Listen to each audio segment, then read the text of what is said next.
di segmen Jumat Berkah kali ini, Newsline mengangkat kisah Safa Azalia Zulkarnain, anak yang harus berjuang melawan Guillain-Barré Syndrome, sebuah penyakit langka yang menyerang saraf tepi. Ya, kita lihat bersama kondisi Safa yang harus berjuang hidup dan tak bisa dipisahkan dari ventilator atau alat bantu untuk bernafas. Ya, Safa didiagnosa menderita sebuah penyakit kekebalan tubuh yang menyerang sistem sarafnya sejak ia berumur 2 tahun. Akibatnya, paru-paru Safa bermasalah dan harus dibantu ventilator untuk bernafas. Kedua orang tua Safa pun terpaksa harus berhenti bekerja karena harus menjaga Safa yang beberapa kali harus dirawat hingga berbulan-bulan di rumah sakit. Karena biaya rumah sakit yang cukup tinggi, orang tua Safa akhirnya merawat Safa di rumah. Namun orang tua Safa kini kesulitan untuk bisa menyediakan alat ventilator sebagai penopang hidup Safa yang harganya fantastis mencapai 350 juta rupiah. Tergerak akan kesulitan yang dihadapi keluarga Safa, sebuah komunitas bernama Aksi Muda Indonesia melalui benihbaik.com menggagas galang dana demi kesembuhan Safa melalui hashtag Rp10.000 untuk Safa.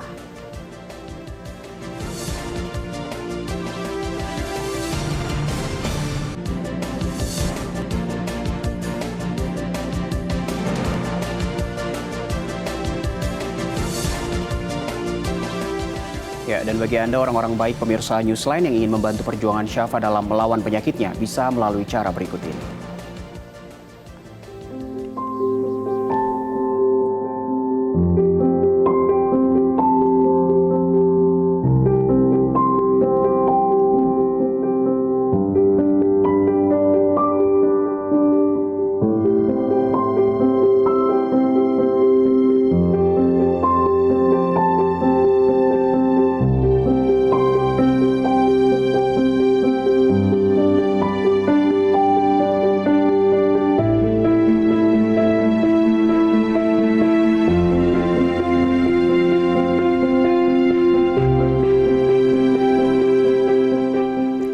Kami sudah terhubung melalui sambungan Skype dengan Bapak Zulkarnain, ayah dari Safa, serta Christina Dartiani, perwakilan dari tim Aksi Muda Indonesia. Selamat siang Pak Zulkarnain, Mbak Christina.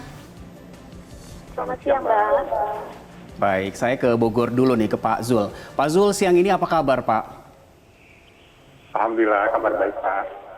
Alhamdulillah, semoga selalu baik ya Pak ya. Pak, kami minta diceritakan lagi. Jadi awalnya ketahuan Safa punya penyakit ini seperti apa dan kapan itu Pak? Saat itu di tahun 2010, tepatnya tanggal 15 Oktober ya, Safa itu tiba-tiba merasakan kesemutan di kakinya. Terus menjalar ke seluruh tubuh dan kondisi tiba-tiba tidak sadar gitu ya. Saya larikan ke rumah sakit, langsung ke dokter, tapi tidak ada tempat di ICU.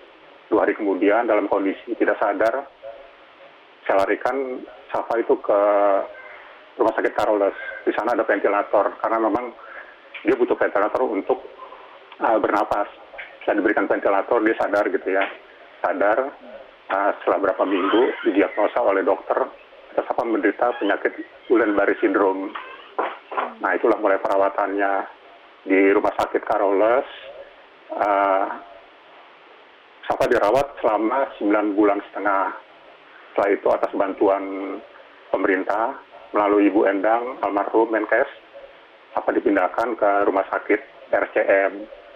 Di sana mulai dirawat dari 1 Agustus 2011 sampai tanggal 12 Desember 2012. Gitu, setelah selanjutnya kami pulang dengan dibekali ventilator.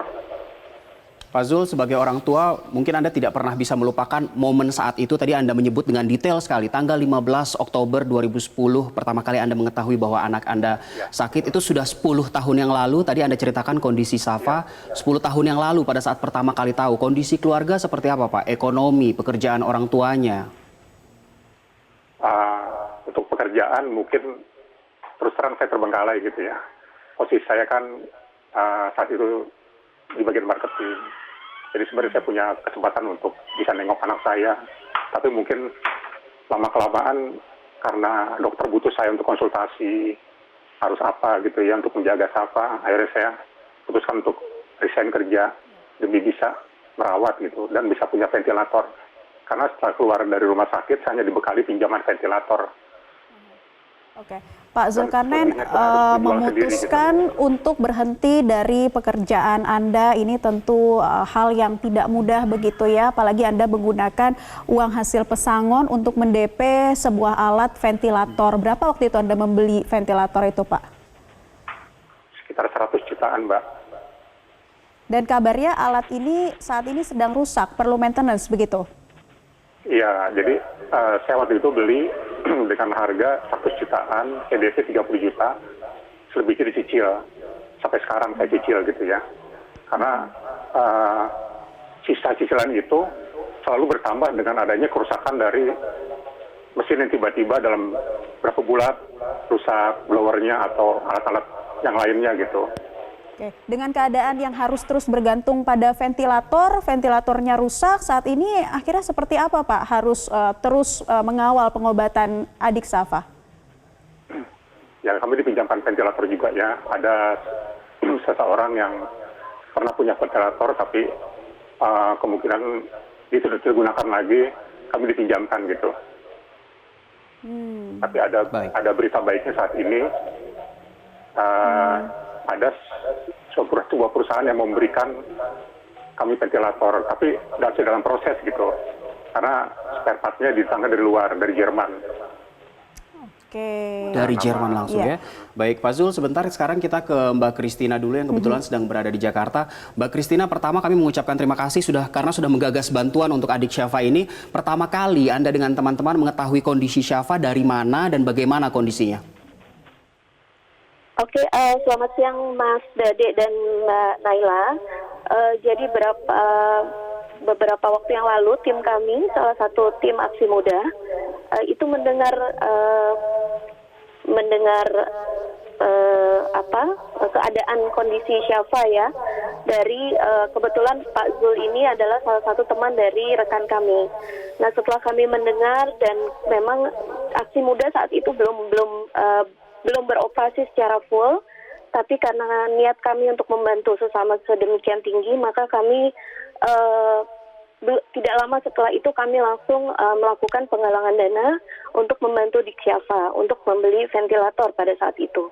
Dan kami menghubungi Benih Baik dan tim kami juga menghubungi Pak Zul untuk menanyakan lebih lanjut seputar apa yang dibutuhkan beliau, Adik Syafa, dan juga bantuan apa yang kira-kira dibutuhkan segera. Jadi pada saat itu kami langsung menghubungi benihbaik.com dan langsung menggalang dana untuk Dik Syafa. Seperti itu. Target pengumpulan dananya berkisar berapa, Mbak Kristina? Ya, jadi kami untuk target penggalangan dana itu sekitar sesuai kebutuhan ya. Jadi waktu itu ventilatornya sekitar 350 jutaan gitu ya. Jadi kami coba menggalang dana sebanyak itu. Gitu. Ya. Pak Zul, selain bergantung pada ventilator, apakah juga ada obat-obatan lain yang mungkin harus terus dikonsumsi oleh adik Syafa, atau apalagi Pak yang sangat dibutuhkan adik Syafa dalam waktu dekat ini? Selain ventilator itu obat-obatan mungkin masih terjangkau nilainya Mbak ya. Yang menjadi kesulitan kami itu seperti disposable, alat-alat yang sekali pakai gitu, terus oksigen, karena pada kondisi tidak sulit bernapas, sesak walaupun pakai ventilator, oksigen harus tetap mengalir gitu. Dan setiap minggu kami minimal harus menghabiskan uang sekitar 250.000 untuk isi ulang oksigen. Baik. Ya. Seperti itu Mbak. Oke, ini tentu tidak mudah bagi kedua orang tua yang harus terus mengawal kesembuhan untuk adik Safa. Tapi Pak, saya juga ingin tahu keseharian adik Safa. Ini seperti apa sih Pak anaknya? Bagaimana juga motivasi adik Safa untuk melawan dari penyakit ini Pak? Untuk Safa sendiri, kondisinya dia seperti tidak peduli dengan penyakitnya gitu ya. Dari awal dia tidak pernah mengeluh. Kalau dia sakit, dia tetap pernah bilang kalau bosan dengan sakit ini atau apa gitu ya. Dia hanya bertahan aja. Yang dibutuhkan itu jangan sampai ventilator itu lepas dari dirinya. Gitu. Dia sudah ketergantungan dengan ventilator dan fobia kalau rusak, Mbak. Nah, itu dia Pak Zul. Bisa kita katakan bahwa sangat bergantung sekali kehidupan Syafa dengan ventilator. Dan tadi Anda katakan fobia kalau rusak. Pernah mengalami di rumah mati listrik misalnya? Sering sekali Pak, sering sekali. Sampai saya harus telepon ke PLN Jawa Barat gitu ya, minta dihidupkan, menjelaskan kondisi Syafa yang kalau mati lampu itu pernah dari jam 1 malam itu sampai besok lagi, kita harus pegging dengan alat napas yang kita gunakan manual Pak, pakai tangan. Dan itu nggak akan kuat bertahan lama. Palingan 1 hari, itu mesin harus sudah betul lagi. Baik. Ya, Mbak Kristina, ada gerakan 10.000 untuk Syafa, ini bisa Anda ceritakan mengenai gerakan ini, Mbak? Baik, jadi kami melakukan penggalangan dananya itu dalam bentuk bermacam-macam ya, termasuk gerakan 10.000. Jadi mungkin itu yang paling reachable dan paling cepat ya, dengan 10.000. Apalah artinya buat orang-orang ya, tapi untuk Syafa sangat besar artinya. Jadi mungkin itu yang mempercepat proses. Dengan gerakan 10.000 bisa lebih cepat terbantu, walaupun nominalnya tidak seberapa, tapi dengan bantuan seluruh masyarakat Indonesia itu akan lebih cepat bisa terpenuhi gitu, Mbak. Iya, baik. Pak Zul, terakhir Pak, harapan Anda untuk kesembuhan Syafa bagaimana? Ya, dari awal saya tidak pernah putus asa untuk kesembuhan Syafa ya. Saya berdua istri itu selalu mendukung untuk kesembuhan Syafa. Bagaimanapun caranya kita harus berjuang demi anak gitu ya. Kita nggak akan biarkan anak kita tuh tidak bisa bernafas. Jadi segala cara kami lakukan, dan alhamdulillah saya banyak dibantu oleh teman-teman, oleh tetangga, keluarga, gitu ya, sampai dari salah satu perusahaan Alkes mendukung saya untuk pengadaan ventilator. Itu atas nama PT Surgical Kesindo. Alhamdulillah mereka menjanjikan untuk saya, tapi sampai saat ini mereka masih menunggu spare part-nya dari luar negeri gitu. Baik, semoga segera terwujud. Pak Zul, salam untuk adik Syafa. Semoga saja melalui penggalangan donasi ini masih banyak ya orang baik di luar sana yang tergerak hatinya untuk terus membantu bagi kesembuhan dari adik Syafa. Terima kasih Pak Zul, Mbak Kristina, terima kasih. Ya, pemirsa, kami ingatkan kembali bagi Anda orang-orang baik pemirsa Newsline yang ingin membantu perjuangan Syafa dalam melawan penyakitnya bisa melalui cara berikut ini.